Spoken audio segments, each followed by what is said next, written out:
The Redmi K100 series is getting ready to make its debut, and honestly, its arrival is happening sooner than many people expected. That said, looking at the current smartphone market, launching it ahead of schedule actually makes a lot of sense. In this video, we're taking a close look at the flagship model, the Redmi K100 Pro Max, starting with its performance. A quick shout out to my tech partner from China for sharing this video. A big thank you for making this possible. Hey everyone, it's Maiky from techmaiky. If you love staying updated with the latest gadgets, make sure to subscribe and hit the notification bell so you never miss out our exciting tech content. Powering the K100 Pro Max is Qualcomm's 5th generation Snapdragon 8 Elite processor, which continues to be one of the top flagship chipsets available. Choosing to stick with this platform at this stage shows that Redmi is aiming to prove more than just impressive specifications on paper. To see what it's really capable of, we'll compare it against a competing smartphone equipped with an active cooling fan. Throughout every test, the competitor's fans stayed enabled, while graphics settings, frame rate, and testing conditions remained exactly the same. The goal is simple: find out how a completely passively cooled phone performs against one that relies on active cooling. We'll begin with Honor of Kings. Both devices delivered almost identical average frame rates and very similar 1% low FPS results. The competitor did run slightly cooler, but considering it was using an active cooling fan, the K100 Pro Max keeping pace with nearly the same performance and power efficiency without any fan is genuinely impressive. Next comes PUBG Mobile, where things get even interesting. Despite the competing phone using active cooling, the K100 Pro Max recorded a peak temperature that was nearly 3 degrees Celsius lower. It also achieved a much higher average frame rate, over 20 FPS ahead of its rival. Although its 1% low FPS was lower, reaching this level of performance using only passive cooling is far beyond what most people would expect. Moving over to Genshin Impact, both smartphones stayed close to a full frame rate while keeping temperatures below the 40 degrees Celsius mark.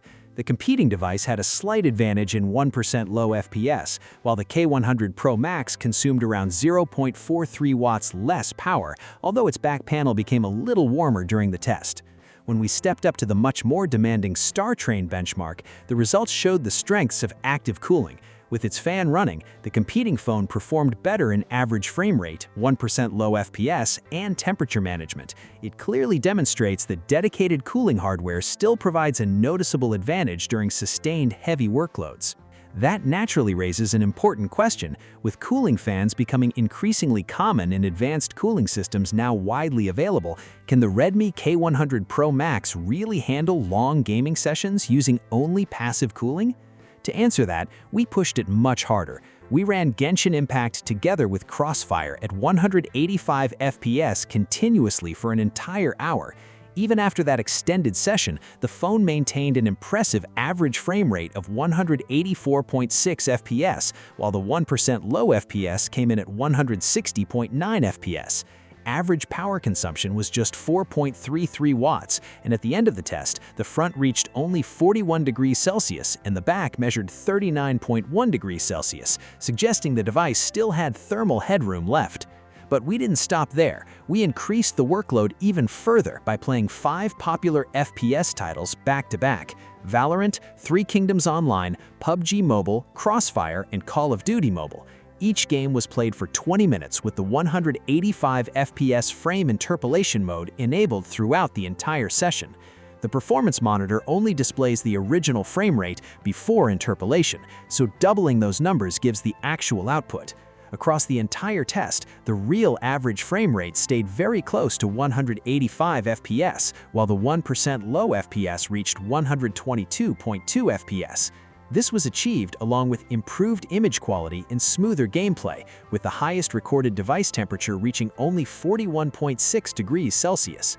Based on these results, the Redmi K100 Pro Max's 185 FPS gaming mode proves to be more than just a marketing feature. The phone delivers consistently stable performance and is fully capable of handling long gaming sessions without users having to worry about excessive heat buildup or noticeable performance drops.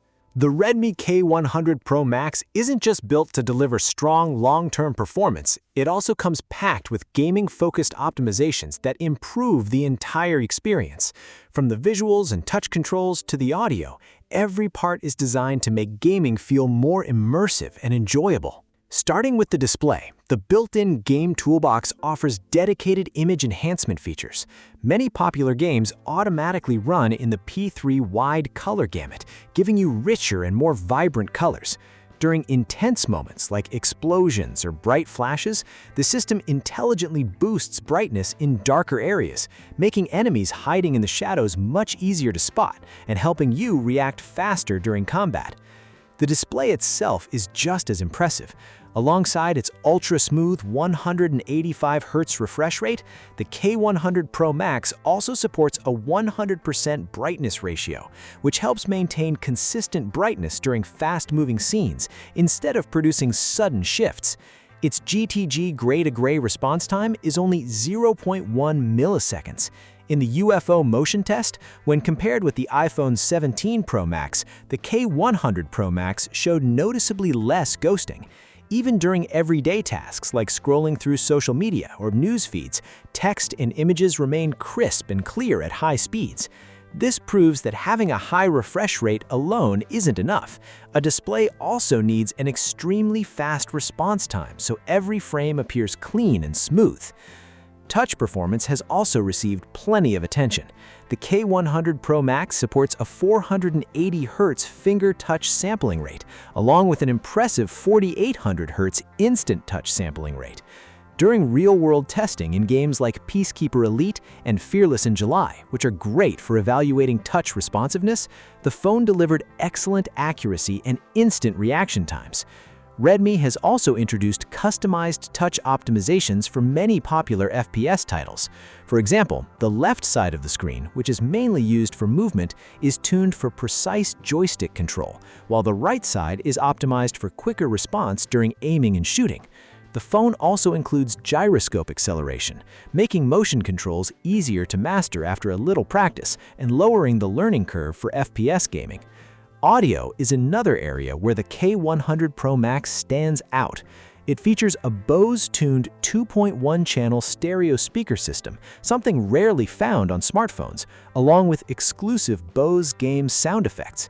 The difference is immediately noticeable when these effects are enabled. Instead of simply making everything louder, they enhance important in-game sounds like footsteps while improving the direction and separation of gunfire. Combined with the powerful stereo speakers, the result is an excellent audio experience, especially for competitive FPS games. It's clear that Redmi built a strong gaming foundation with the K90 Max and K90 Ultra, and the K100 Pro Max pushes that experience even further. Although it still uses the 5th-generation Snapdragon 8 Elite processor, its passive cooling system delivers performance that's surprisingly close to what you'd expect from phones equipped with active cooling. Of course, gaming performance is only part of the story. The display, camera system, battery life, audio quality, and overall build all come together to create the complete flagship experience that the K100 Pro Max is aiming to offer. We'll explore every one of those areas in much greater detail after the official launch. As I mentioned at the beginning, the current increase in smartphone pricing makes Redmi's strategy especially interesting. Chasing the newest Snapdragon flagship platform may attract more attention, but rising chipset prices and higher manufacturing costs will almost certainly lead to a more expensive final product. Instead, Redmi has chosen a proven flagship platform and focused on refining cooling, optimizing performance, and improving the overall user experience. Whether that approach delivers better value ultimately depends on the final retail price. But if the phone can truly provide a balanced flagship experience, then choosing practical improvements over simply following the latest trends could be a win for consumers. That wraps up this first look at the Redmi K100 Pro Max's performance. I'll be sharing a complete in-depth review once the phone officially launches, so if you don't want to miss it, make sure to subscribe to the channel and join our growing tech community. Thanks for watching, and I'll see you in the next video. Bye!